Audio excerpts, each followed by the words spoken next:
ചേച്ചി ചേട്ടൻ ദാ ഇപ്പോൾ പോവേ കേക്കും കൊണ്ട് വേഗം വായോ എന്ന് പറഞ്ഞ് സൂര്യ രാവിലെ എന്നെ വിളിച്ചപ്പോൾ ശരിക്കും ഞെട്ടിയത് ഞാനാട്ടോ.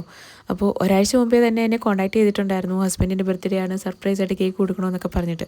അങ്ങനെ കുറേ ഡിസ്കഷനും കാര്യങ്ങളൊക്കെ കഴിഞ്ഞതിന് ശേഷം ഒരു കറക്റ്റ് ടൈമും കാര്യങ്ങളും എല്ലാം പറഞ്ഞിട്ടുണ്ടായിരുന്നു. പക്ഷേ പുള്ളിക്കാരിയും അറിഞ്ഞിട്ടുണ്ടായിരുന്നില്ല ഹസ്ബൻഡ് മറ്റെവിടെ പോകുന്നുണ്ട്, 2 ദിവസം കഴിഞ്ഞേ വരുള്ളൂ എന്ന്. പുള്ളിക്കാരി അത് പെട്ടെന്ന് അതറിഞ്ഞപ്പോൾ എന്നെ വിളിച്ച് പറഞ്ഞു, പെട്ടെന്ന് വരുമോ ചേച്ചി, ചേട്ടൻ പോയി കഴിഞ്ഞാൽ പിന്നെ 2 ദിവസം കഴിഞ്ഞേ വരുള്ളൂ, അപ്പോഴേക്കും ബർത്ത്ഡേയും കഴിഞ്ഞു പോകുമല്ലോ എന്നൊക്കെ പറഞ്ഞു.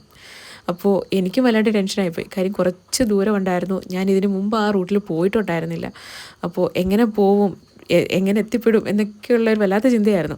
അവസാനം പിന്നെ നമ്മുടെ ഗൂഗിൾ മാപ്പൊക്കെ ഇട്ട് ഏതൊക്കെയോ ഊടുവഴി കൂടെ എന്തായാലും കേക്ക് കൃത്യമായിട്ട് ഞാൻ കൊണ്ടു കൊടുത്തിട്ടുണ്ടായിരുന്നു. കേക്ക് കൊണ്ടു കൊടുക്കുന്നത് വരെ എനിക്കും വല്ലാണ്ട് ടെൻഷനായിരുന്നു. കാര്യം ഇത്രയും വലിയ സർപ്രൈസ് ആയിട്ടൊക്കെ വെച്ചിട്ട് കൃത്യസമയമാകുമ്പോൾ കേക്ക് കട്ട് ചെയ്യാൻ പറ്റിയില്ലെങ്കിൽ അത് അവർക്കും ഒരു വിഷമമാവും, നമുക്കും ഒരു വിഷമമാവും. എന്തായാലും ഒരു കുഴപ്പമില്ലാതെ കാര്യങ്ങളെല്ലാം നല്ല അടിപൊളിയായിട്ട് തന്നെ കഴിഞ്ഞിട്ടുണ്ടായിരുന്നു കേട്ടോ.